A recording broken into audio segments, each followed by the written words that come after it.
un tournant diplomatique majeur. Pour mieux comprendre les enjeux de cet accord, les conditions de sa mise en œuvre et la vision du gouvernement congolais pour la paix durable, nous recevons Madame Thérèse Kaikwamba-Wagner, ministre d'État et ministre des Affaires étrangères de la République démocratique du Congo. Madame la ministre, bonsoir. Bonsoir. Et merci d'accorder cette entrevue exclusive à la radio-télévision nationale congolaise. Merci à vous. Avec toute votre équipe, on peut dire que vous avez été diplomatiquement décisive au sujet de la guerre d'agression que subit la République démocratique du Congo de la part du Rwanda. La résolution 2773 en est le prélude. Aujourd'hui, vous venez d'apposer votre signature sur l'accord de paix entre la République démocratique du Congo et le Rwanda, sous l'égide des États-Unis. Quels sont vos sentiments? Tout d'abord, un sentiment de gratitude pour la confiance que son Excellence, Monsieur le Président de la République, Monsieur Félix-Antoine Tshisekedi Tshilombo, a bien voulu placer en ma personne, mais aussi toute l'équipe qui m'a accompagnée et qui a contribué justement aux efforts qui ont culminé aujourd'hui à la signature de cet accord. Mais en même temps, évidemment, en tant que membre du gouvernement, un sentiment d'une responsabilité profonde, vu la portée historique de cet accord et la responsabilité qui nous incombe à nous en tant que membres du gouvernement, en tant que représentants de la République démocratique du Congo, de nous assurer que cet accord va se traduire en une paix concrète et tangible pour des millions de nos concitoyens à l'est de la République démocratique du Congo. Cet accord devait être entériné ultérieurement par les chefs d'État des pays signataires. On connaît tout le poids que les États-Unis ont mis dans son aboutissement. Avez-vous obtenu de Washington des garanties que cet accord sera exécuté dans son intégralité par toutes les parties? Alors tout d'abord, il faut souligner que l'accord que nous avons signé aujourd'hui est un accord contraignant pour toutes les parties signataires. Et ça, c'est quelque chose d'extrêmement important. Et évidemment, je ne sais pas si certains d'entre vous et des téléspectateurs ont eu l'occasion de suivre aussi la prise de parole du président Donald J. Trump aujourd'hui à la Maison-Blanche, qui lui-même a affirmé à 2 reprises que les États-Unis d'Amérique allaient tout faire pour s'assurer justement que cet accord soit respecté par toutes les parties prenantes. Donc je pense en effet que nous sommes dans une dynamique extrêmement constructive avec un partenaire qui est aussi déterminé que la République démocratique du Congo de voir cet accord se matérialiser et ce de manière rapide, de manière tangible et de manière durable. Justement, lors de la conférence de presse aujourd'hui au bureau Oval avec le président Trump, j'ai une question sur le désengagement qui a été posée durant cette conférence et c'est par rapport à la position du Rwanda. Pendant la conférence de presse du président Trump, le ministre rwandais des Affaires étrangères a semblé affirmer que le retrait des troupes rwandaises de la République démocratique du Congo est subordonné à la neutralisation des FDLR, on comprend les forces démocratiques de libération du Rwanda.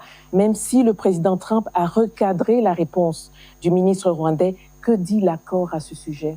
L'accord est très clair. Quand il s'agit de la question du désengagement des forces, l'accord se réfère au CONOPS, au concept d'opération, qui a 2 volets principaux dont l'exécution doit se faire de manière concomitante. Le premier volet, et ces 2 volets prennent en compte les préoccupations sécuritaires des 2 pays, de la République démocratique du Congo et du Rwanda. Le premier volet, c'est le désengagement des forces, à savoir les forces armées rwandaises qui sont sur le territoire congolais. Et le deuxième volet, la neutralisation des FDLR. Donc la préoccupation principale en termes de sécurité du Rwanda. Et l'accord est très clair là-dessus. Il parle justement du CONOPS comme la boussole, si vous voulez, pour ces questions de désengagement des forces et de neutralisation des FDLR. Et le CONOPS est un document extrêmement détaillé, justement, qui explique de manière très minutieuse comment procéder justement à ce désengagement des forces et à cette neutralisation et comment aussi en assurer la concomitance pour que les préoccupations des 2 pays soient prises en compte de manière continue, mais aussi de manière égale. Madame la ministre, beaucoup d'eau a coulé sur le pont avant la conclusion de cet accord. C'est d'ailleurs ici le lieu de féliciter justement l'engagement des États-Unis, mais aussi d'autres partenaires comme médiateurs dans cette crise entre la République démocratique du Congo et le Rwanda. On pense notamment au Qatar, à l'Angola et au Kenya, pour ne citer que ces pays. Cependant, certaines voix s'élèvent pour dénoncer une paix obtenue au prix du bradage des minerais stratégiques de la République démocratique du Congo au profit des États-Unis. Que répondez-vous à ce genre de propos?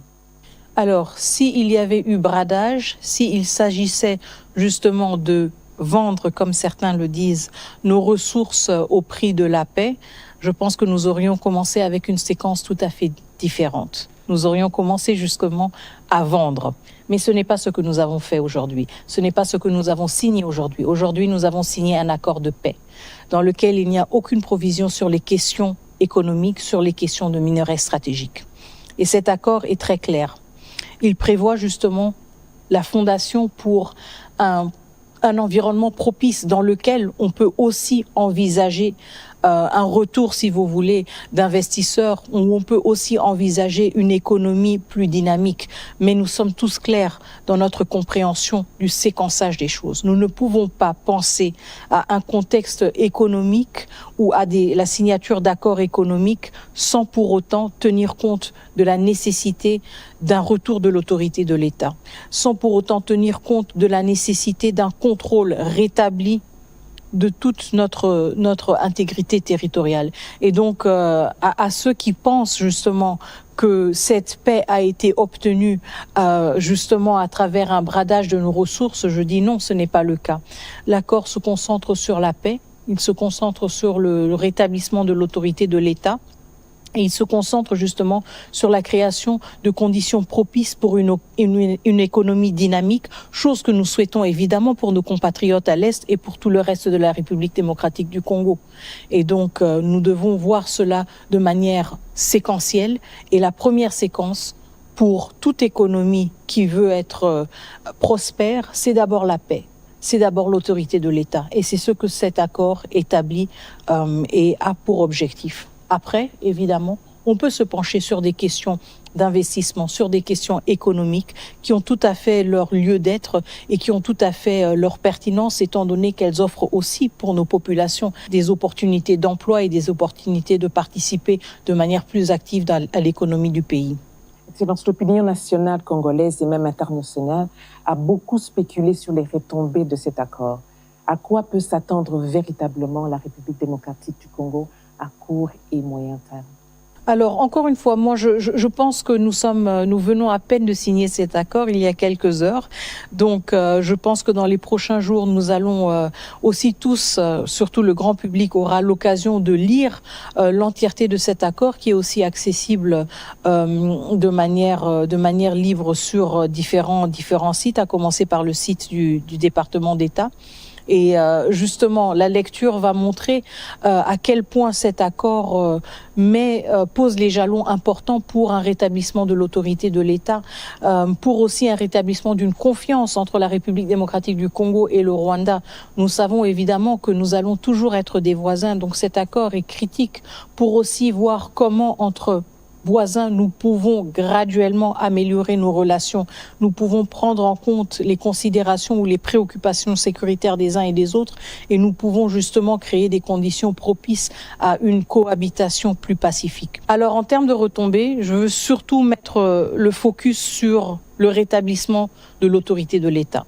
Je veux mettre le focus sur le départ de troupes étrangères qui n'auraient jamais dû être en République démocratique du Congo. Je veux mettre l'accent sur la question aussi de l'accès humanitaire. Ce que nous vivons à Goma, à Bukavu, à Walikale, à Masisi, à Rutshuru, c'est une situation qui a duré bien trop longtemps. Une insécurité qui a rendu l'accès humanitaire extrêmement difficile, qui a plongé des millions de Congolais dans des situations volatiles, dans des situations d'insécurité alimentaire, de déplacement forcé. Et donc, ce sont les retombées très concrètes et très tangibles auxquelles nous nous attendons à travers cet accord qui entre en vigueur dès sa signature, à savoir dès maintenant. Et pour nous, c'est justement la question que nous avons toujours placée au centre de nos négociations. Comment créer à travers cet accord des conditions plus dignes pour nos populations qui ont été et qui continuent à vivre jusqu'à présent dans une situation d'occupation. Et donc pour nous, ce sont les retombées les plus importantes. Le départ de troupes étrangères qui n'avaient rien à chercher en République démocratique du Congo, le retour de l'accès humanitaire, la réouverture des aéroports et aussi évidemment le retour de l'autorité de l'État. Parlons des piliers de cet accord de paix, des engagements des uns et des autres. Quand l'accord parle du respect de l'intégrité territoriale de la République démocratique du Congo ou encore d'une intégration conditionnelle des groupes armés non étatiques, il est important de clarifier ces deux concepts afin d'apaiser les Congolais sur les malentendus qui peuvent être mal interprétés. Que devrait-il retenir en gros de ces engagements-là, de ces deux piliers qui font partie de cet accord de paix? Tout à fait. Le respect de l'intégrité territoriale, c'est un des piliers de la coexistence pacifique entre les États. Cela veut dire que nos frontières qui existent et qui sont reconnues internationalement ne peuvent pas être violées pour quelconque raison. Et donc ça, c'est un principe sur lequel nous sommes revenus de manière continue dans tous nos efforts diplomatiques justement pendant les derniers mois, les dernières années, pour démontrer qu'il y avait en effet une violation de notre intégrité territoriale. Le deuxième point, là où il s'agit justement de cette intégration conditionnelle et d'éventuels membres ou ex-membres de groupes armés, il est très important d'entrer dans le détail de l'accord qui parle justement du fait que l'intégration, si intégration il y aura, se fera au cas par cas. Nous avons tiré les leçons du passé. Nous avons appris de nos erreurs, des erreurs dans lesquelles nous avons traité tous les membres ou tous les ex-membres de groupes armés comme un groupe homogène. Or qu'il y a des nuances. Il y a certains qui ont eu des responsabilités, il y a certains qui ont pris des décisions et ces décisions ne peuvent pas être juste oubliées comme si de rien n'était. Encore une fois, nous, en tant que gouvernement congolais, avons un devoir de redevabilité envers notre population. Et nous devons nous assurer justement de ne plus créer des situations dans lesquelles le comportement violent à l'égard de nos concitoyens est récompensé ou est juste effacé comme si de rien n'était. Et c'est pour cela que nous parlons d'une intégration conditionnelle. C'est pour cela que nous parlons d'une analyse au cas par cas, pour nous assurer justement que nous tenons compte de la trajectoire, si vous voulez, des individus, des décisions et des actes qu'ils ont posés ou qu'ils n'ont peut-être pas posés. Et donc que nous donnons à cet effet justement une plus grande chance à la paix et à la stabilité en tenant compte de ces responsabilités individuelles. Plusieurs fois, le Rwanda a justifié ses multiples incursions en République démocratique du Congo sous divers prétextes, en dépit des accords et des cadres de concertation existants. On sait fondamentalement qu'il existe des velléités expansionnistes et des raisons économiques derrière cette guerre imposée à la République démocratique du Congo. Quelles sont les garanties que le président rwandais Paul Kagame va s'y conformer? Et dans la même foulée, je pourrais dire, quelles seraient les sanctions prévues en cas de non-respect de cet accord? Bon, l'accord ne prévoit pas un catalogue, si vous voulez, de sanctions explicites qui dit si tel article n'est pas respecté, voici la conséquence. Mais en même temps, encore une fois, n'oublions pas que nous avons signé cet accord avec ou sous la facilitation des États-Unis d'Amérique. Donc un pays qui quand même a pris la décision de mettre tout le poids de son appareil diplomatique derrière ce processus de paix. Et ça pèse énormément.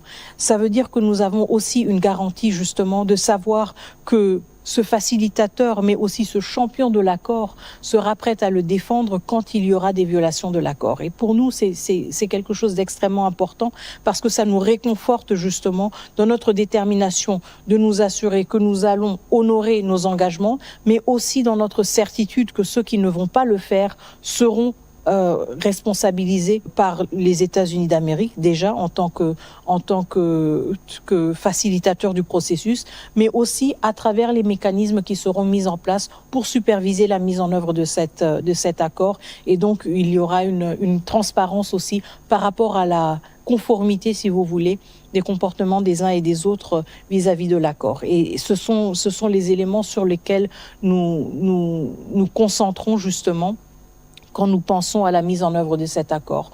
Le poids politique des États-Unis d'Amérique, mais aussi les mécanismes de suivi et d'évaluation qui sont mis en place à travers cet accord, la vérité, pour établir les faits et constater la conformité du comportement des uns et des autres avec ce que l'accord prévoit. Si l'accord de paix jette les bases d'un apaisement politique et sécuritaire, il appert qu'il reste silencieux sur la reconnaissance des victimes du conflit et sur les voies de justice et de réparation envisageables. Alors, dans quelle mesure le gouvernement congolais entend-il intégrer cette dimension, que ce soit à travers la justice nationale, les mécanismes régionaux comme la Cour africaine des droits de l'homme et des peuples, ou en coopération avec des institutions internationales? Alors, je pense que c'est une question tout à fait pertinente et vous savez, le président de la République a toujours été très clair sur la question de l'impunité, sur la question aussi de la réhabilitation de plusieurs victimes de guerre, y compris justement les plus récentes. Et donc, le gouvernement de la République démocratique du Congo est très conscient du fait que la question de l'impunité, la question des survivants et survivantes doit être aussi au cœur de toute reconstruction, de toute réhabilitation de nos communautés qui ont été meurtries par ces années de conflit. Maintenant, le fait que la question de la justice n'ait pas une position aussi centrale ou aussi visible dans l'accord, on vient de parler de la question justement de l'intégration conditionnelle. Donc je pense que là, il y a un élément de l'impunité déjà ou de la lutte contre l'impunité qui est inclus de manière implicite, mais le fait que cet accord n'en parle pas de manière aussi explicite, encore une fois, ne veut pas dire que c'est une question qui ne peut pas être abordée du tout. Et donc, vous l'avez évoqué par rapport à la Cour africaine des droits de l'homme et des peuples. Et nous avons aussi eu une percée très importante au niveau du Conseil des droits de l'homme des Nations Unies qui ont décidé de mettre en place une commission d'enquête indépendante. Donc, on voit que un accord n'existe pas dans un vide. Il existe dans un écosystème, si vous voulez, d'efforts complémentaires qui contribuent à bien asseoir justement la mise en œuvre de cet accord. Et la question de la justice, je pense qu'elle justement accompagne cet accord de manière très importante et de manière aussi très soutenue par le gouvernement de la République démocratique du Congo. Et nous allons continuer à fournir les efforts nécessaires justement pour nous assurer que ces questions de justice, transitionnelle aussi, de réparation des victimes, soient prises en compte et fassent partie intégrante justement de nos efforts vers une paix plus durable dans l'Est de la République démocratique du Congo, mais aussi dans la région des Grands Lacs. Excellence, Madame la Ministre. Merci.